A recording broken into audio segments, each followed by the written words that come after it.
20 h. Les terroristes continuent de semer la terreur dans le cercle de Massina. Ces derniers temps, les attaques ont multiplié dans le cercle, faisant des morts et de nombreux déplacés. Vous allez avoir les détails dans ce journal.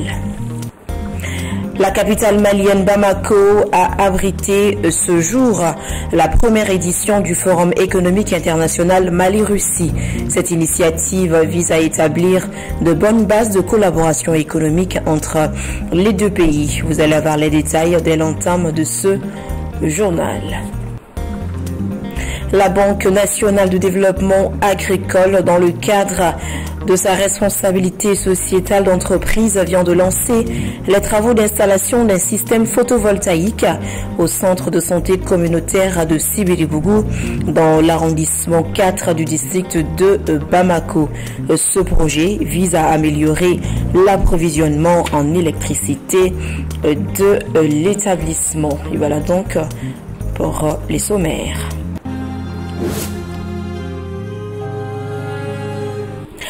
Misérable est la vie de ceux qui aiment mieux être craint qu'être aimé. C'est avec cette réflexion de Cicéron que je vous souhaite la bienvenue dans cette édition. Bonsoir. Nous entamons ce journal par ce communiqué qui nous vient du commissariat de Kalabankoro. Voici donc la teneur. Le commissaire de police chargé du commissariat de Kalabankoro porte à la connaissance de la population de Bamako et environ qu'un individu de sexe féminin âgé d'une cinquantaine d'années a été renversé le 24 mars 2025 vers 10h50 par un conducteur de Sotrama sur la route de l'avenue AES 6 à Kalabankura en face du marché, ayant entraîné sa mort. Ce jour 25 mars 2025, le corps de la défunte est gardé à la morgue du CHU Gabriel Touré, signalant que toutes les tentatives en vue d'identifier la défunte ou retrouver ses parents sont restées vaines. Et pour tout autre renseignement complémentaire, adressez-vous au commissariat de Kalabankura. Le communiqué est signé le commissaire de police de Kalabankura. Je vous le disais tout de suite en début de journal, l'association Perspective Sahélienne, en collaboration avec African Initiative, a organisé aujourd'hui la première édition du Forum économique international Mali-Russie. Cette rencontre qui se tient au Centre international de conférence de Bamako est placée sous le thème « Les enjeux actuels de la coopération économique de la République du Mali et de la Fédération de Russie ». Cette initiative, soutenue par la Chambre de commerce d'industrie du Mali, est un cadre pour les deux pays d'explorer les opportunités, relever les défis et construire un avenir prospère pour les deux parties. Le compte-rendu est signé Bakary M. Sidibé et Djibril Tolo. Le Mali et la Russie partagent une longue histoire de relations diplomatiques et de coopération. Aujourd'hui, dans un contexte mondial en pleine mutation, il est plus que jamais nécessaire de renforcer ces liens pour faire face aux défis économiques, sécuritaires et environnementaux qui touchent nos régions respectives. Ainsi, ce forum est une occasion de réunir les experts, des décideurs politiques, des entrepreneurs et des acteurs clés des deux pays pour échanger les idées, partager les expériences et élaborer les stratégies concrètes. Nous avons devant nous une opportunité exceptionnelle de stimuler l'investissement, de promouvoir les échanges commerciaux, de développer les partenariats technologiques et de renforcer la coopération dans les secteurs clés tels que l'énergie, les mines, l'agriculture, les infrastructures et l'innovation. Ces domaines sont essentiels pour la croissance économique et durable du Mali et pour le renforcement de notre souveraineté économique. Ce forum se tient à un moment où nous assistons au renforcement des relations commerciales et économiques entre le Mali et la Fédération de Russie. La Chambre de commerce et d'industrie du Mali se félicite de ce partenariat gagnant-gagnant en gestation entre les opérateurs économiques des deux pays. L'occasion pour des rencontres B2B dans des domaines variés tels que l'énergie, l'agriculture, l'agro-industrie, les services, l'industrie de PTP, import-export, les transferts de compétences, le commerce, les divers produits, etc. À travers cette nouvelle dynamique, Les entreprises russes pourront désormais collaborer directement avec les entreprises maliennes dans plusieurs domaines. D'ores et déjà, 16 entreprises russes sont déjà engagées pour œuvrer dans cette dynamique. Il s'agit avant tout d'un travail commun pour créer des conditions favorables à une croissance durable, à l'intégration de nouvelles technologies, à la formation des cadres et au partage des expériences. La rencontre d'aujourd'hui est une opportunité d'ouvrir de nouveaux horizons pour notre collaboration. Nous sommes convaincus que notre partenariat continuera de se renforcer, contribuant ainsi au développement économique de nos pays. Pendant le forum, des tables rondes sur des thématiques stratégiques ont été animées par des experts. Ce forum se veut un point de départ d'une nouvelle ère de coopération économique entre le Mali et la Russie, une coopération fondée sur le respect mutuel, la confiance et la recherche commune de la prospérité. L'économiste Modibo Mao Makalou, présent à cette rencontre, a été interrogé par nos reporters sur cette collaboration économique entre le Mali et la Russie. Et pour lui, c'est des opportunités fructueuses qui pourront servir les deux nations. Je vous propose ensemble de l'écouter. Vous savez, le Mali est un pays essentiellement commercial. C'est-à-dire que si vous prenez l'activité économique de notre pays, plus de 60% de l'activité économique, le produit intérieur brut, dépend du commerce international. Ce que nous vendons à l'extérieur et ce que nous achetons à l'extérieur.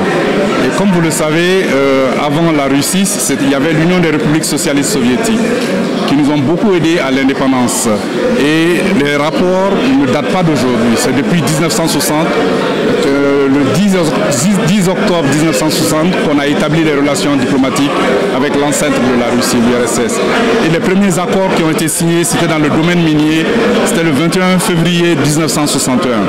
Donc maintenant que le Mali et la Russie se retrouvent encore, parce que la Russie aussi est dépendante du commerce extérieur, près de 50% de ses activités économiques dépendent du commerce extérieur.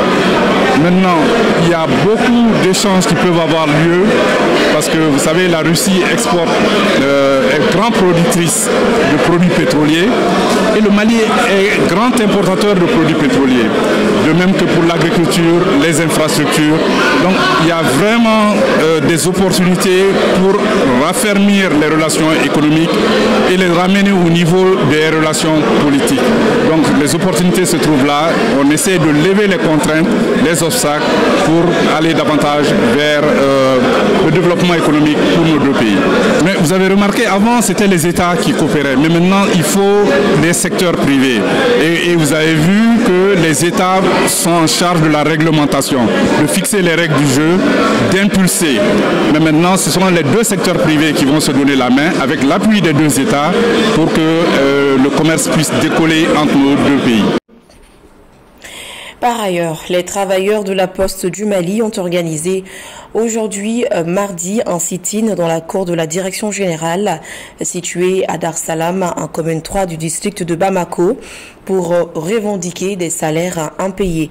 Selon les manifestants, ils sont sans salaire depuis maintenant 2 mois. Le directeur général adjoint de la Poste du Mali, rencontré sur place, indique par contre que le retard ne concerne qu'un mois de salaire. Le détail avec Amadou Diarra et Montal Avatar. Les travailleurs de la Poste du Mali, frustrés par le non-paiement des salaires depuis 2 mois, ont organisé ce mardi un sitting pour exprimer leur mécontentement. Nous réclamons l'indulgence du gouvernement malien. Nous réclamons l'ingérence et la vigilance du président Assimi Goïta. Qu'il ait l'œil sur la Poste, un vieux service, un service de tous les temps. Depuis les temps colons jusqu'à ce jour, la Poste a beaucoup fait dans ce monde et a beaucoup fait au Mali ici. Ils ont également expliqué avoir pris contact avec la direction de la Poste du Mali. L'administration, oui, j'ai pu contacter l'administration. Le Ségal m'a appelé tout de suite. J'étais tout récemment avec le DGA. Nous avons discuté, j'étais avec le directeur financier aussi. Nous avons discuté. J'en ai pas. Bon, j'ai vu certaines choses, je pense que c'est en bonne voie. Sur place, notre équipe a recueilli la version de la direction à travers le directeur général adjoint de la Poste, qui a expliqué que cette situation est due au retard de leurs différents mandats au niveau du Trésor. Pour moi, le sitting est relatif à c'est le retard de paiement d'1 mois. Parce que quand on le dit, le mois de le mois de mars n'est pas encore échu. Donc, parce qu'on est seulement à un retard de 1 mois. Mais ce retard de salaire est dû quand même à les retards de nos mandats au niveau du Trésor. C'est qu'on a la première tranche de la subvention qu'on a déjà obtenue, le mandat, et qui reste le chèque pour qu'on puisse vraiment entrer en possession des fonds pour pouvoir faire les salaires du mois de mars. Sinon la couverture pour le mois de février, moi, je pense que ça c'est déjà... Certains travailleurs présents sur les lieux ont confirmé avoir reçu finalement leur salaire aujourd'hui. Le DGA a appelé à la cohésion sociale et a sollicité l'appui de l'État en cas de non-satisfaction de leur doléance. Les travailleurs de la Poste du Mali promettent d'intensifier le mouvement. La Banque nationale de développement agricole, BNDA, a lancé ce mardi 25 mars 2025 l'installation d'un système photovoltaïque au centre de santé communautaire de Sibiribougou dans l'arrondissement 4 du district de Bamako. Ce projet, d'une valeur de 15 millions de nos francs, vise à améliorer l'approvisionnement en électricité de cet établissement de santé souvent confronté à des délestages fréquents. La Sinjakité, compte rendu. Ces projets s'inscrivent dans le cadre d'une initiative plus large visant à soutenir les structures de santé rurales en assurant une alimentation en électricité continue pour mieux prendre en charge les situations d'urgence. Lors de cette cérémonie, le directeur général de la BNDA, Badara Aliou Koulibaly, a exprimé l'engagement de sa banque en matière de responsabilité sociétale de l'entreprise. La BNDA reste fidèle à son statut de banque responsable.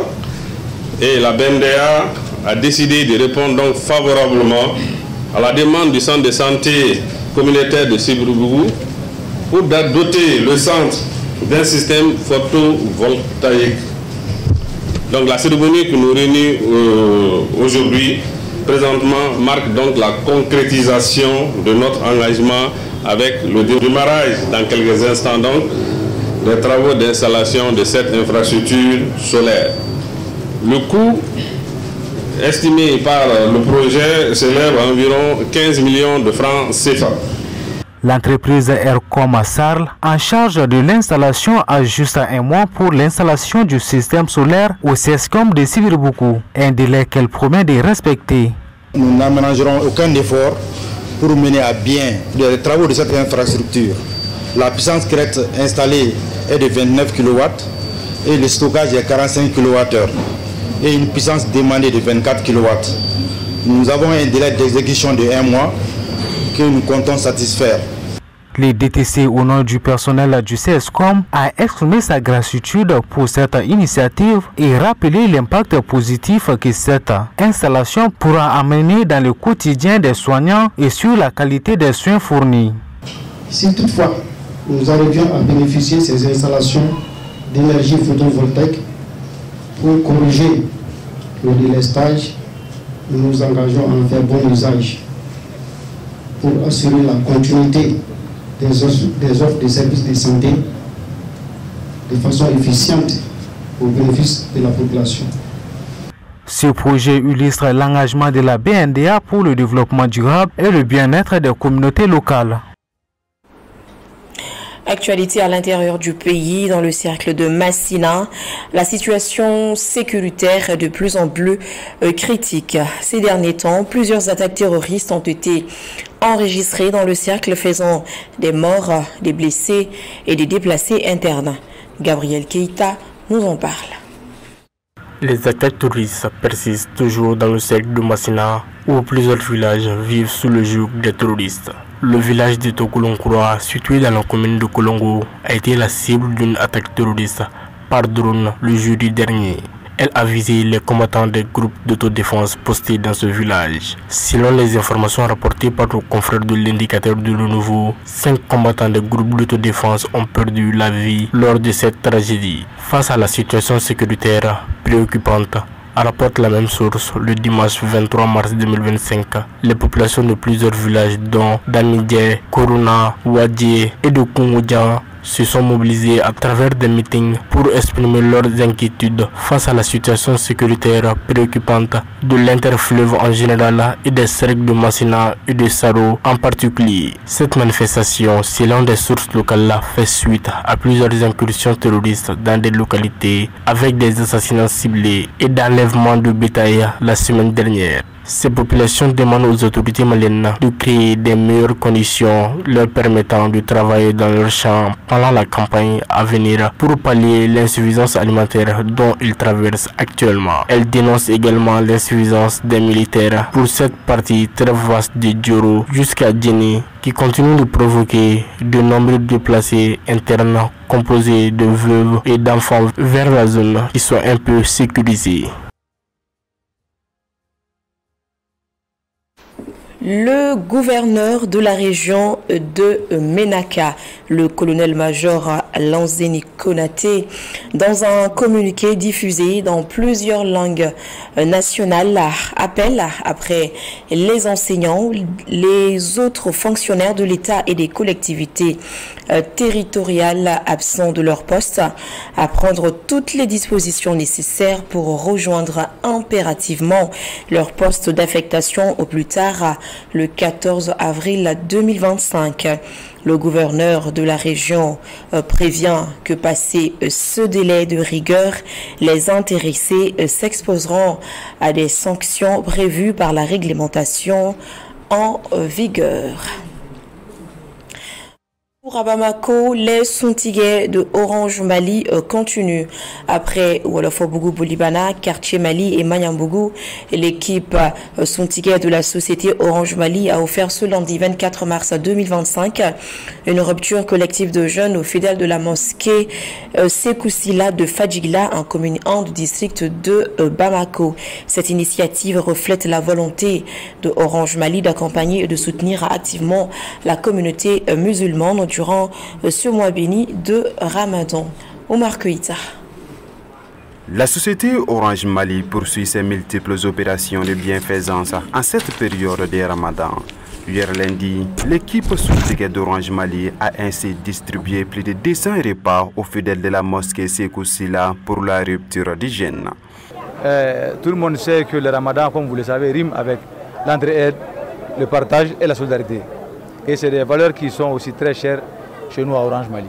Et donc par ce temps qui court, on a commencé ça, d'aller vers nos clients et d'aller encore vers les démunis en les aidant dans ces nobles et cette noble tâche qui est le jeûne. Parce que qui jeûne a besoin de s'alimenter après. On a commencé le 13 dans la paix, dans l'allégresse et dans, comme on dit, entre nous, en communion avec les fidèles. Et aujourd'hui, on arrive à terme de ça. Sincèrement, nous félicitons Orange Mali pour ses actions et la qualité même de travail vraiment est enviable parce que non seulement ils amènent de quoi manger, mais l'équipe même partage avec les pauvres et on amène des choses qui ont de la valeur aussi. Ce n'est pas n'importe quel repas, c'est un repas adéquat qui répond aux attentes du pauvre. Qu'Allah nous assiste. Les fidèles de la mosquée Sekoussila ont salué cette initiative de la société Orange Mali. Pour eux, ce geste reflète la volonté d'Orange Mali d'être plus proche de ses clients en particulier et de la communauté musulmane en général. Bon, c'est un sentiment de joie, un sentiment de fierté, un sentiment d'honneur de recevoir aujourd'hui une équipe comme Orange Mali au sein de la mosquée. Ça m'a beaucoup surpris, énormément. Mais seulement, je peux dire que dans toutes les actions de Orange Mali, c'est le fait de se déplacer, de venir à la mosquée Sekoussila nous a beaucoup honorés. On est très contents et on est très fiers. Et on veut que cette initiative-là soit pérenne. L'opération qui a débuté depuis le 13 mars a sillonné plusieurs communes du district de Bamako et a permis à Orange Mali de faire parler son cœur au profit des populations maliennes. Et voilà, cette édition est terminée. Nous la refermons en revenant sur le communiqué du commissaire principal de police Yaya Nyambele et du commissariat de Kalabankoura. Le commissaire de police chargé du commissariat de Kalabankoura porte à la connaissance de la population de Bamako et environ qu'un individu de sexe féminin âgé d'une 50aine d'années a été renversé le 24 mars 2025 vers 10h50 à Kalabankoura en face du marché par un conducteur de Sotrama sur la route de l'avenue AES, entraînant sa mort ce jour 25 mars 2025. Le corps de la défunte est gardé à la morgue du CHU Gabriel Touré. Signalons que toutes les tentatives en vue d'identifier la défunte ou retrouver ses parents sont restées vaines. Pour tout autre renseignement complémentaire, adressez-vous au commissariat de Kalabankoura. Merci à tous ceux qui ont contribué à la réalisation de cette édition. Grand merci à vous également de l'avoir suivi. À demain, même heure, à même chaîne. Bonsoir.